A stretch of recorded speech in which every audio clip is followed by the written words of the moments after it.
Gold, trusted gold buyers. మీరు తాకట్టు పెట్టిన బంగారాన్ని విడిపించి ఈ రోజు ఉన్న మార్కెట్ ధరకు కొనబడను. బయట మీకు ఎక్కడైనా పబ్లిక్లో కలిసినప్పుడు కానీ సెలబ్రిటీస్ కానీ ఎవరైనా దాన్ని స్పెషల్లీ మెన్షన్ చేస్తారు ఎప్పుడైనా? నాకు చాలా మంది మెన్షన్ చేశారు. సెలబ్రిటీస్ అని కాదు కానీ but generally that song lovers చాలా మంది మాట్లాడారు like one of the best works that have done అని.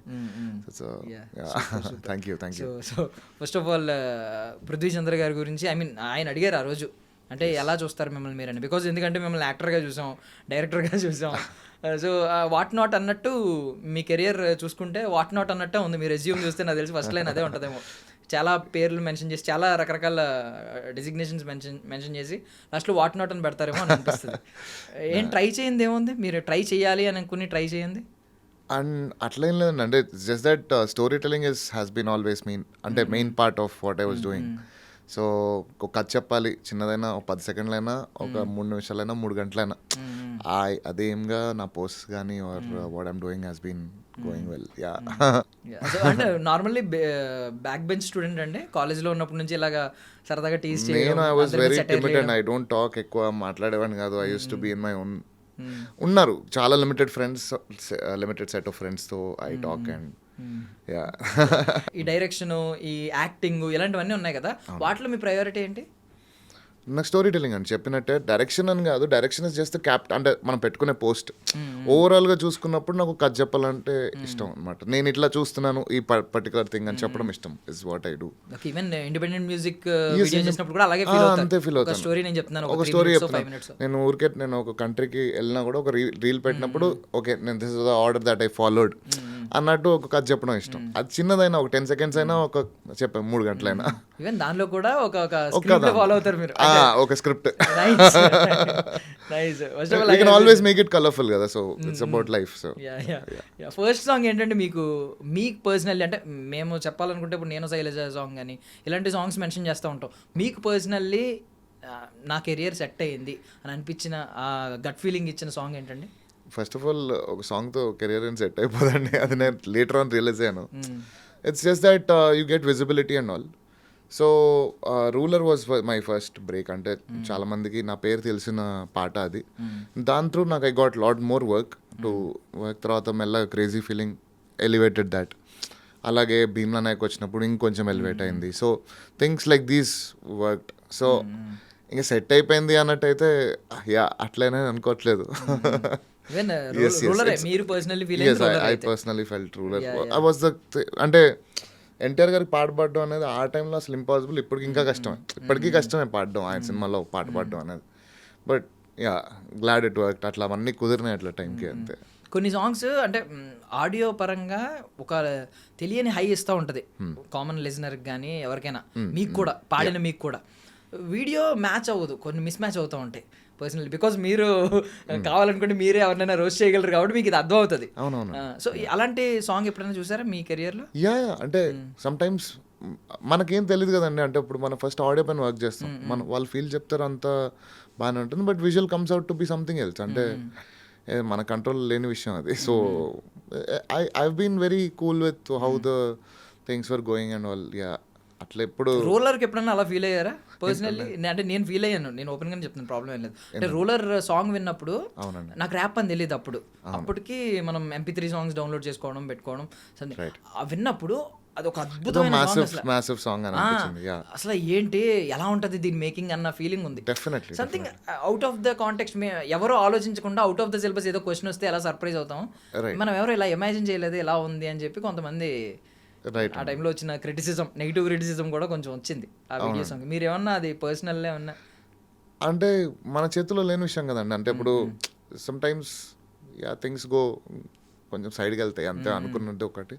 But I think as a song I enjoyed it. అంటే రాజమౌళి సార్ కూడా స్టేజ్ మీద ఆ పాట హైప్ చేయడం was very cool. And it's a very, నాకైతే ఇప్పటికీ I keep listening when ever I'm going around. And that hype is different. అది ఆడియోలోనే వచ్చేసింది హైప్.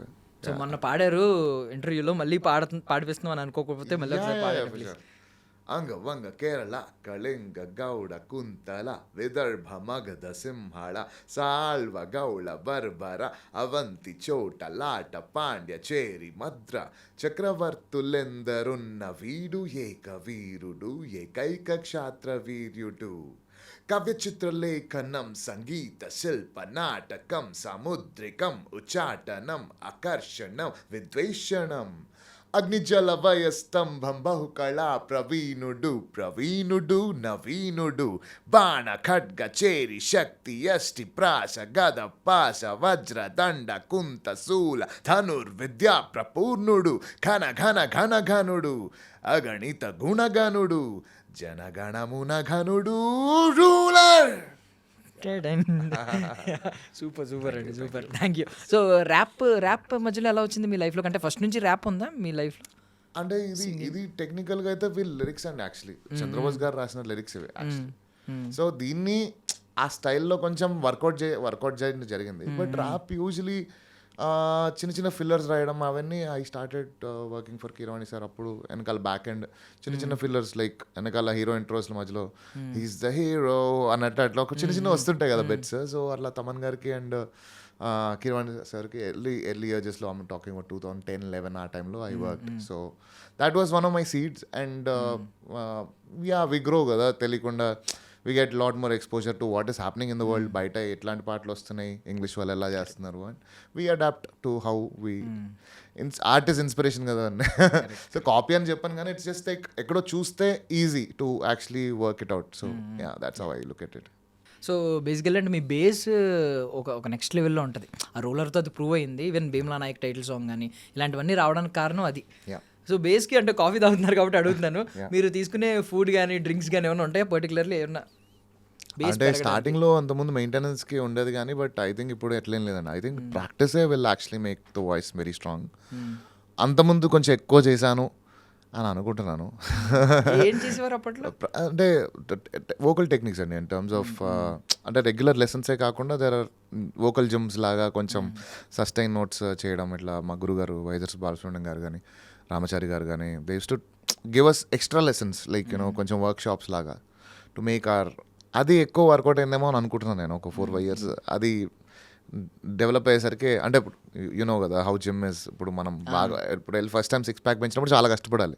తర్వాత ఫామ్ అంతా పోయిన తర్వాత ఒకసారి చెస్ట్ అట్లా వర్కౌట్ చేయగానే we get back the shape muscle memory లాగా. So it work like that అని అనుకుంటున్నాను. ఓకే, అంటే ఇప్పుడు మీ సాంగ్స్ని ఒక కామన్ అవుట్ అసలు ఏమి మినిమం మ్యూజిక్ నాలెడ్జ్ లేని వాళ్ళలాగా నేను జడ్జ్ చేయాలనుకుంటే, అంటే డిఫరెన్షియేట్ చేయాలనుకుంటే రోలర్ సాంగ్ వచ్చి తార్ రోడ్లో ఉంటుందండి. అంటే గరుకుగా చాలా బేస్తో ఎలా ఉంటుంది బేసిక్గా. ఈవెన్ ఇప్పుడు నేను శైలజ సాంగ్ చూసాం అనుకోండి, అది చాలా సిమెంట్ రోడ్లో సాఫ్ట్గా వెళ్ళిపోతూ ఉంటుంది. ఈ రెండిట్లకి టెక్స్చర్ ఎలాగా మీరు ఎలాగా ఐ మీన్ పాడినప్పుడు ఆ డిఫరెన్స్ ఎలా చూపిస్తారు? లక్కీలీ అంటే లక్కీలీ 2 జానర్స్కి ఇట్లా వర్కౌట్ అయిందండి. అంటే అది ఇంతకుముందు చేసిన రియాలిటీ షోస్లో ఉన్న ఎక్స్పీరియన్స్. బికాస్ యూజువలీ రియాలిటీ షోస్లో చాలా రౌండ్స్ చేస్తారు, వెస్టర్న్ రౌండ్ అని కర్ణాటిక్ రౌండ్ అని. So this will also actually bring up a lot of variations in what we are doing. We try to experiment ourselves. మనం ఈ జానర్లోకి సెట్ అవుతామా లేదా అనడానికి ఇట్ బి అలా ట్రై చేస్తూ we figure out a signature. అది నేను కూడా ఇట్లా పాడాలని అనుకోలేదు. అట్లా ఒక పాయింట్కి ఒక ఎక్స్పీరియన్స్తో అది వస్తుంది అని అనుకుంటున్నాను నేను. సో ఎస్, బట్ ఇట్లా ఇట్ వర్క్. నా మెలడీ ఎట్లా వర్క్ అయింది, at the same time Punchhi song రావాలన్నా కూడా త్రో అట్లా వర్కౌట్ అయింది. The energy actually work. నిజంగా ఇప్పుడు RRRలో ఫైనల్ సాంగ్ ఏంటంటే అది సాంగ్ ఆఫ్ సెలబ్రేషన్. ఎలాగో ముందే తెలుసులేండి రాజమౌళి గారి సినిమా అంటే సూపర్ సక్సెస్, ఒక బ్లాక్ బస్టర్ అని చెప్పి ముందే ఫిక్స్ అయిపోతారు. సో ఆ సెలబ్రేషన్ ఏంటంటే తర్వాత ఎప్పుడో సక్సెస్ మీట్ పెట్టుకోకుండా ఎండింగ్లో ఆ సాంగ్ పాడించి ఒక మంచి సాంగ్ అసలు సీరియస్లీ. అంటే మీకు ఐడియా ఉందా మేకింగ్ ఇలా ఉంటుంది? తర్వాత పాడినప్పుడు ఏమన్నా చెప్పారా ఈ సాంగ్ దీనికి ఆడియో వర్క్ చేసినప్పుడు we were completely towards the audio. లక్కీగా I worked almost 80 days work చేశానండి RRRకి. Right from composings to background scores and song పాడడం కానీ ఇవన్నీ. I think it was a very terrific experience. Because మీరు ఇప్పుడు ఆ సాంగ్ లిస్ట్ కానీ లేకపోతే మొత్తం ఆ సౌండ్ ట్రాక్ ఉంటుంది కదా, మొత్తం ఆ సౌండ్ ట్రాక్ వినగలిగితే I think for film makers also, lot of film makers also that is like a bible. అంటే ఒక పాటలో కూడా కథ చెప్పచ్చు అనేది. ఇప్పుడు మీరు భీమ్ ఇంట్రో తీసుకున్నా ఆర్ రామ్ చరణ్ గారి ఇంట్రో తీసుకున్నా, there were lot of shouts. మేమే అంటే నేను దీపన్న వీళ్ళందరూ చాలామంది యాక్చువల్లీ వర్క్డ్ బిహైండ్. నాకు తెలిసి it is a learning experience. అంటే ఒక సీన్ జరుగుతున్నప్పుడు మాకు చూపిలేదు. When we are singing we are not seeing what it screen మీద ఏం జరుగుతుందని చూపిలేదు. But when we were able to relate it to the screen when we are sitting in the theatre, oh ఈ షౌట్స్ ఇంతకి ఈ సీన్ ఇంత ఎలివేట్ చేస్తాయా, ఇట్స్ అ నాలెడ్జ్ కదా. So I think in that way it's a classic movie, RRR. I'm glad to be working very closely to understand how score gets done, or ఒక సినిమాకి ఒక score ఎట్లా construct చేస్తారు అనేది కొంచెం partly witness చేయడానికి కూడా నాకు అదృష్టం నాకు బాగా అనిపించింది. ఇప్పటికీ ట్రెండ్ అవుతూనే ఉన్నాయి. లైక్ ఏంటంటే ఇప్పుడు ఛత్రపతి శివాజీ గారి బర్త్డే వస్తే ఈ క్లిప్ ట్రెండ్ అవుతూ ఉంటుంది, ఎత్తర జెండా ఈ క్లిప్ ఆయన కనిపించినప్పుడు, లేదంటే సుభాష్ చంద్రబోస్ గారు ఫ్రెండ్షిప్ సాంగ్ లో దోస్తీ వెళ్తుంది, నాటు ఎప్పుడు ఉండింది. అదే కాకుండా నేను థీమ్స్ కూడా చెప్తున్నా, అంటే ఈవెన్ గోండే అవి కూడా there were lot of effort behind the screen. Intro themes